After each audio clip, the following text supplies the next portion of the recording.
Madame, Monsieur, bonsoir, soyez les bienvenus dans ce journal dont voici les titres. Deuxième jour de grève illimitée à EDM. Comme hier, aucun service n'est assuré en ce jeudi.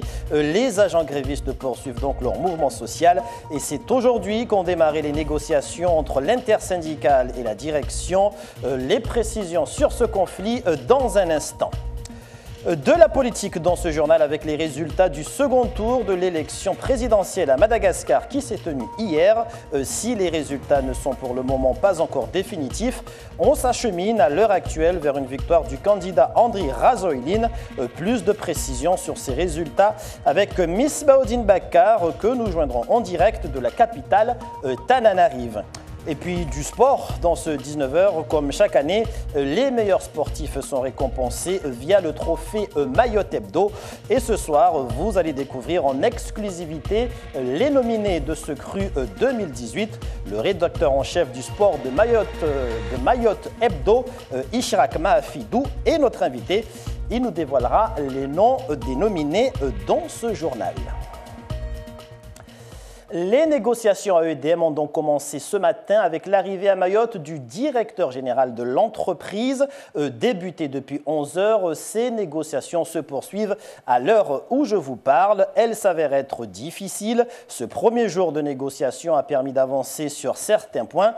Mais après plus de 6 heures de débat, le malaise est toujours bien présent entre le personnel et sa direction. Des agents qui dénoncent un climat de travail oppressant et qui veulent changer les méthodes de travail et le management au sein de la société. L'une de leurs principales revendications reste, je le rappelle, la fin des dénigrements, des pressions et des répressions. À ce sujet, je vous propose d'écouter Salim Naouda, porte-parole de l'intersyndicale. Il exprime son sentiment sur ces discussions au micro d'Henri Fina Mohamed et Alda Alidi. La direction, à chaque fois, avait tendance à minimiser les problèmes sur le fait qu'il y a des difficultés dans l'entreprise, il y a un problème relationnel dans l'entreprise et à un moment, en ayant donné l'ensemble des points de divergence entre les syndicats et la direction a accepté qu'effectivement il y avait un problème à résoudre dans l'entreprise. Et puis, nous sommes arrivés en ce moment sur des négociations sur les modalités de l'évolution des carrières des anciens salariés d'EDM qui ont, pour certains d'entre eux, plus de 35 ans d'ancienneté et qui se trouvent à des niveaux de rémunération trop basses, contrairement à des jeunes qui sont embauchés récemment. Donc nous sommes sur ce point-là et nous allons continuer les discussions pour que ces agents aient une reconnaissance de leur carrière et de tout ce qu'ils ont donné pour la réussite de l'entreprise. Pour l'instant, il y a eu un signe de bonne volonté de pouvoir avancer sur les négociations. Donc nous espérons que d'ici à la fin de ce journal, nous sommes persuadés que peut-être il n'y aura pas d'accord de signer, mais au-delà, dans la soirée, nous espérons arriver à un accord. Autre mouvement de contestation, celui des policiers. La journée d'hier a été marquée au niveau national par des actions de contestation pour dénoncer leurs difficiles conditions de travail. Et à ce sujet, le gouvernement a pris des mesures en leur faveur. Voici la réaction ici à Mayotte des policiers. Je vous propose d'écouter celle de Djamaldine Djabir du syndicat Unité SGP Police. Unité SGP se félicite des avancées qui ont été obtenues. Cependant, on reste vigilant quant à leur application. Vigilance aussi par rapport aux discussions qui n'ont pas pu aboutir lors des négociations. Je pense aux heures supplémentaires non payées, qu'on demande à payer, à ce que ce soit payé et défiscalisé. Je pense aussi au statut des collègues qui travaillent la nuit et au statut des adjoints de sécurité. Donc satisfait, mais une satisfaction plutôt mitigée. Toutes les avancées qui ont été obtenues vont profiter à tous les policiers, donc Mayotte compris. Même si nous, à Mayotte, on a d'autres revendications à l'échelle locale, mais les négociations d'hier avaient plutôt trait à la colère de la police en général. Et pour revenir sur le mouvement de grève initié hier à EDM, nous apprenons que les négociations sont suspendues. Le mouvement de grève continue demain. La politique nous conduit de nouveau ce soir à Madagascar où les opérations électorales du second tour de la présidentielle se sont déroulées hier. Pour le moment, aucun résultat définitif, mais la tendance s'oriente en faveur du candidat Andry Rajoelina. Illustration de cette attente des résultats avec ce reportage réalisé par nos envoyés spéciaux Misbahoudine Bakar et Fahar Hosseini. Un seul mot dans tout le pays, l'attente. Les Malgaches qui ont voté globalement mercredi attendent les résultats qui seront officiellement proclamés dans quelques jours. Et de son côté, la commission électorale publie des résultats provisoires et partiels qui placent Andry Rajoelina largement en tête, de quoi satisfaire ceux qui ont misé sur le jeune candidat. Pour le moment, la CENI place Rajoelina en tête. Que pensez-vous? Si c'est les votes des Malgaches, je l'accepte. Je crois qu'il va être meilleur et il va donner tout pour améliorer Madagascar et faire de Madagascar développer. Merci. Madagascar qui continue de sombrer dans la pauvreté, la grande île se trouve dans le top 5 des pays les plus démunis du monde. Alors ici, les doléances ne manquent pas, les attentes sont plus que nombreuses. Nous espérons que le prochain président de Madagascar soit un président sage. Justement, nous prions pour que ce soit le cas. On espère que notre futur président sera celui qui serait capable de relever les défis et celui qu'attend vraiment le peuple malgache. On a fait preuve de notre bonne volonté pour le bien de notre pays. Et c'est la démocratie. Nous espérons que la démocratie va gagner pour cette élection 2018. Puisque pour les deux candidats, les finalistes, bien sûr, ils sont tous deux, ont déjà donc dirigé le pays pendant plusieurs années, pour ne pas dire quelques années. Et quel que soit donc le résultat, l'un d'eux va être plébiscité en tant que premier responsable de Madagascar. Et j'aime bien qu'il fasse quelque chose de plus, peu importe donc les passés négatifs, puisqu'il faut reconnaître qu'il y a des négatifs et des positifs aussi, mais il faut pour effectivement booster donc l'économie entre autres malgache, il faut qu'il fasse quelque chose de plus et ce sera déjà génial pour le pays, je pense. Quel que soit le vainqueur, ce dernier a du pain sur la planche. En attendant, la population s'apprête à passer les fêtes de fin d'année dans le suspense et l'incertitude. Et pour en savoir plus sur ces tendances concernant cette élection présidentielle à Madagascar, nous retrouvons en direct de la capitale Tananarive Misbahoudine Bakar. Bonsoir. Alors, les dernières estimations qui ressortent des différents bureaux de vote de la Grande Île laissent à penser qu'Andry Rajoelina serait le grand vainqueur. Vous le confirmez, Misbah? Bonsoir.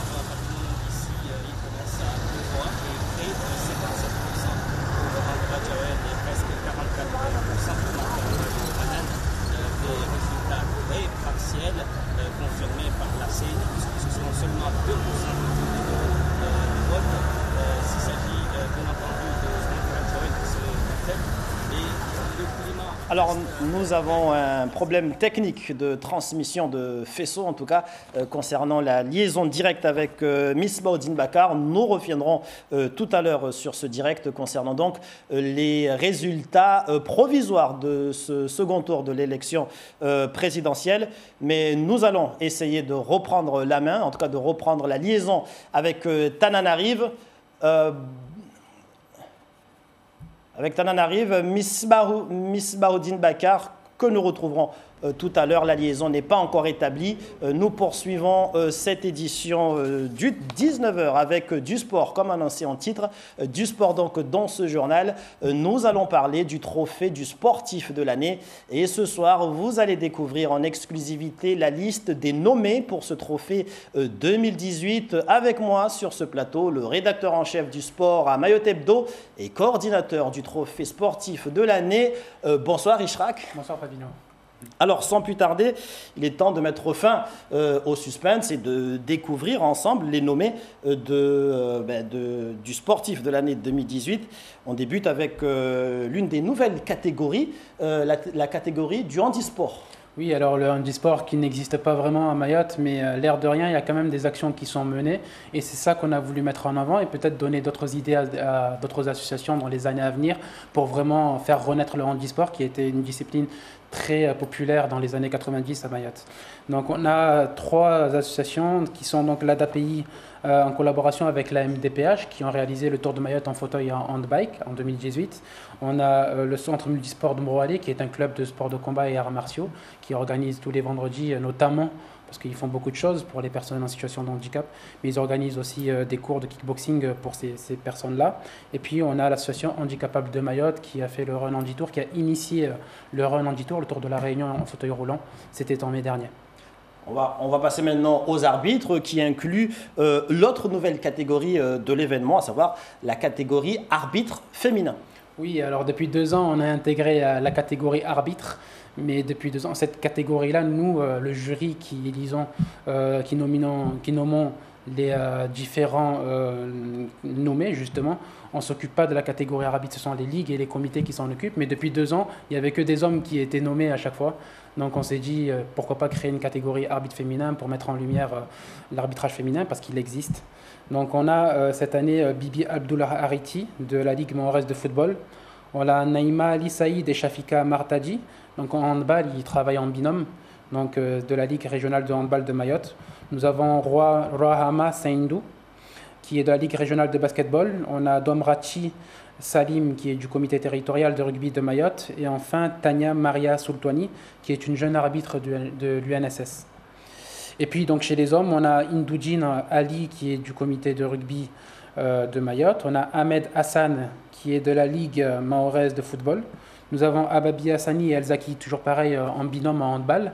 Nous avons Abdallah Ibrahim, qui est lui de la Ligue régionale de basketball. Et enfin, nous avons Abdourahim Junior Mohamed Ali, qui lui aussi est un jeune arbitre UNSS. Alors, et nous avons ensuite les nommés dans les catégories équipe féminine, puis équipe masculine. Yes, donc nous avons en équipe féminine de l'année le Bandrélé Foot. Nous avons le BCM Sapéré. Nous avons le Poedza Club de Boni, qui est un club de handball. Nous avons la Team Teria, qui a fait le raid Amazon au Cambodge, qui a fini 2e. Et enfin, nous avons le VCM Sapéré. Et on va passer maintenant aux dirigeants. Pardon, il y a l'équipe masculine. Ah, l'équipe masculine. Yes. Donc la SC Tsingoni, donc chez les garçons en handball, le BCM Sapéré, le FCM Sapéré, le Rugby Club de Petite Terre et le VCM Sapéré.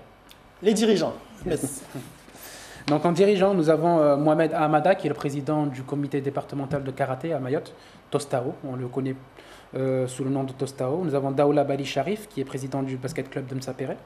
Nous avons Rakim Bonariziki, le président du Magic Basket de Pasmaïnti. Nous avons Mariama Christin, qui est membre de la commission jeune à la Ligue mahoraise de football, une femme, la seule dans cette catégorie. Et nous avons Stéphane Kubiona, qui est le président du Desperados Rugby de Msapéré. Et maintenant, qui sont les entraîneurs mahorais nommés cette année? Alors en entraîneur, nous avons Reggae Abdallah et Bensoufou Matoir, le duo de la Jikani Kelly chez les jeunes. Nous avons Julien Boucaud, qui est l'entraîneur de l'équipe féminine de Bandrélé Foot. Nous avons Christian Eldin de Tchanga Foot. Nous avons Djinouraini El Kader dit Mingo du BCM Sapéré et El Arif Swali du Volley Club de Msapéré. Viennent ensuite les Mahopolitaines et Mahopolitains 2018, c'est-à-dire les sportives mahorais et sportifs mahorais, en tout cas les sportives mahoraises et sportifs mahorais qui représentent Mayotte hors du territoire. Qui avons-nous dans ces catégories? Donc nous avons les habitués, Janine Hassani Issouf, qu'on commence à connaître tous, la triple sauteuse. Nous avons Nasran Bakar, qui est une athlète aussi du SU Talence. Nous avons Faiza Djoumoua, qui est au Centre fédéral de basket. Nous avons Najma Mahmoud, qui elle est une patineuse artistique. Et enfin Sanira Ahmadi, qui est une jeune footballeuse évoluant à Nîmes. Et dans la catégorie mahopolitain, il y a Jassim Ahmada, donc pareil, c'est des Mahopolitains, on n'a pas beaucoup de représentants en fait mahorais qui évoluent au haut niveau en métropole ou ailleurs.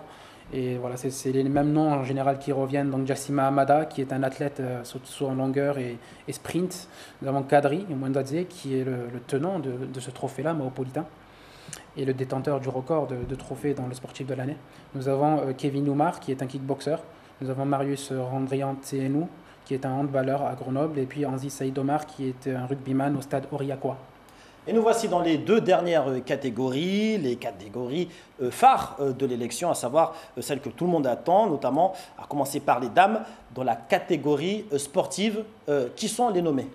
Nous avons donc Amidachi Ahmadi Abdillah, qui est handballeuse à Combani et qui est la détentrice de la sportive de l'année. C'est elle qui a été nommée donc l'année dernière. Nous avons Bibi Sarah Boura, qui est plus connue sous le nom de Mathilda, qui elle est nommée, qui est une footballeuse à Bandrélé. Nous avons Magnola Ariti, qui est une volleyeuse à Msapere. Nous avons Maïmoun Daoma, qui est une basketteuse à l'abattoir. Et enfin Yasmina Saindou du Poza Club de Bouigny en handball. Et enfin, qui sera le 10e sportif de l'année, le 10e de l'histoire de l'élection, puisque cette année, nous en sommes à la 10e édition. Donc, nous n'aurons pas son nom ce soir, mais nous avons les noms des 5 sportifs qui pourront prétendre à cette prestigieuse distinction. Qui sont les nommés? Donc, nous avons le rugbyman Rija Eugène Clockers du RCPT, Petite Terre. Nous avons le basketteur du BC Msapere, Ali Kassimo, dit Ali Pois. Nous avons Anliwaro Madi de l'ASC Tingoni en handball, qui était nommé l'année dernière. Nous avons Alaïdine Souadri, le défenseur du football club de Msapere. Et enfin El Habib Zouber, le trailer du club athlétisme de Mamoudzou. Merci Ishirak Mahafidou pour toutes ces précisions. Je rappelle que demain, en exclusivité, nous pourrons découvrir dans le Mayotte Hebdo, qui paraîtra donc demain, le nom de tous ces nommés. Des noms que vous pourrez également découvrir sur notre page Facebook Mayotte la première. Merci. Un numéro spécial de 36 pages sur l'histoire du sportif de l'année, puisque ça fait 10 ans qu'on est là. Merci. De rien. Ishirak. Et nous allons retourner à Tananarive. Nous avons réussi à rétablir la liaison en direct de la capitale malgache pour retrouver Miss Baodine Bakar qui suit pour nous cette élection présidentielle dont les résultats provisoires placent en tête Andri Rajoelina. Bonsoir Miss Ba, est-ce bien le cas, la tendance vers une victoire d'Andri Rajoelina? Bonsoir Papineau. Alors cette tendance très partielle place Andri Rajoelina en tête avec près de 57% contre 44% pour Marc Ravalomanane. Mais ce sont des résultats de seulement de 2% des bureaux de vote ici à Madagascar, puisqu'il y a 22 millions de bureaux de vote. Le climat reste tendu, mais relativement calme. Et la situation n'est pas aussi cacophonique comme au premier tour où chacun revendiquait la victoire, même s'il règne une atmosphère de suspicion. Les deux camps se regardent en chien de faïence. Et Marc Ravalomanane, qui avait d'ores et déjà avant les élections pointé du doigt certaines anomalies, se dit prêt à accepter les résultats à condition qu'il n'y ait pas de fraude. Jusqu'où peut-il aller, lui qui fait partie des protagonistes de la crise de 2002 et de 2009? De son côté, Andri Rajoelina se dit également prêt à accepter les résultats sans aucune condition. Il faut noter que depuis son succès du premier tour, il a adopté une posture présidentielle. Il n'avait pas cessé d'appeler au calme. Il ne veut surtout pas être à l'origine d'une éventuelle crise post-électorale. En tout cas, c'est l'image qu'il souhaite véhiculer. Merci Miss Baodine Bakar en direct de Tananarive, la capitale malgache, accompagnée de Fahar Hosseini qui suivent pour nous cette élection présidentielle, d'où les résultats sortis des 22 000 bureaux de vote seront connus définitivement dans les prochains jours. Et ce soir, on termine ce journal avec les fêtes de fin d'année qui approchent de jour en jour, à commencer par Noël qui sera célébré dans 5 jours. Et dans les magasins de la capitale, les clients se pressent pour acheter les derniers cadeaux pour leurs proches. Si l'esprit Noël ne se ressent pas forcément sur l'île, la fête n'en demeure pas moins commerciale. Anastasia Laguera, Youssouf Aben Matoir.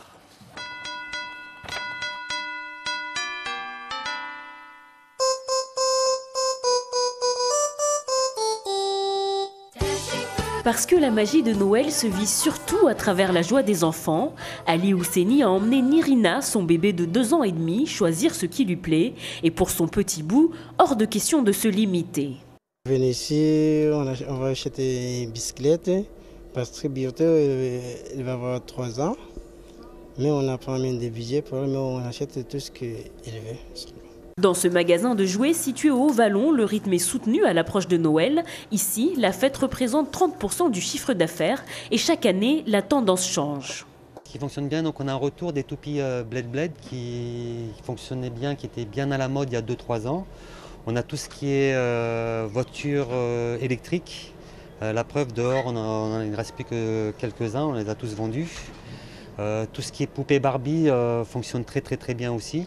Non loin, dans la même zone, un autre spécialiste des jouets se frotte les mains en cette période de fête. Le magasin a ouvert il y a quelques semaines seulement, mais déjà, les clients défilent. Les clients recherchent quelque chose d'original, du coup, pour changer un peu des Noëls d'avant. Ils peuvent partir, pour les plus jeunes, sur des porteurs donc de différentes marques, à différents budgets aussi. Pour les plus grands, ça sera des jeux de société, on va dire. Et puis après, on peut partir sur le classique Playmobil, Lego, les marques. Les classiques, c'est ce que recherche Kelsey, 9 ans, et c'est directement en boutique accompagnée de maman qu'elle choisit son cadeau. Parce qu'à la maison, on ne fête pas Noël, mais on tient tout de même à faire plaisir aux enfants. Des Playmobil et des Lego. C'est ce que tu aimerais avoir pour Noël ? Oui. Et l'année dernière, tu avais eu quoi ? Une poupée. J'ai toujours fonctionné comme ça. Je préfère les emmener en magasin. Ils prennent le temps de choisir des choses en fait, que je suis sûre qu'ils vont leur plaire et ne pas acheter pour acheter. Là, pour aujourd'hui, on va dire à peu près 120 € pour 2 enfants. Si traditionnellement, Noël n'est pas célébré à Mayotte, de plus en plus de parents mahorais offrent des cadeaux à leurs enfants pour le plus grand bonheur des commerçants. Noël ensemble, fin de cette édition. Je vous rappelle que les négociations qui avaient lieu aujourd'hui entre la direction d'EDM et l'intersyndicale d'EDM sont suspendues. Le mouvement de grève reprend demain, se poursuit donc demain. Des discussions qui avaient commencé ce jeudi avec l'arrivée à Mayotte du directeur général de l'entreprise, des grévistes qui, rappelons-le, demandent de meilleures conditions de travail et qui fustigent une mise à l'écart des cadres mahorais de tout poste à responsabilité. En attendant la reprise des négociations, le mouvement de grève se poursuit donc demain. Voilà tout pour l'actualité de ce 20 décembre. Des informations à retrouver sur notre page Facebook, sur YouTube ainsi que sur notre site internet. Dans un instant, on se retrouve pour le journal en mahorais. Belle soirée sur nos 3 médias et à tout à l'heure.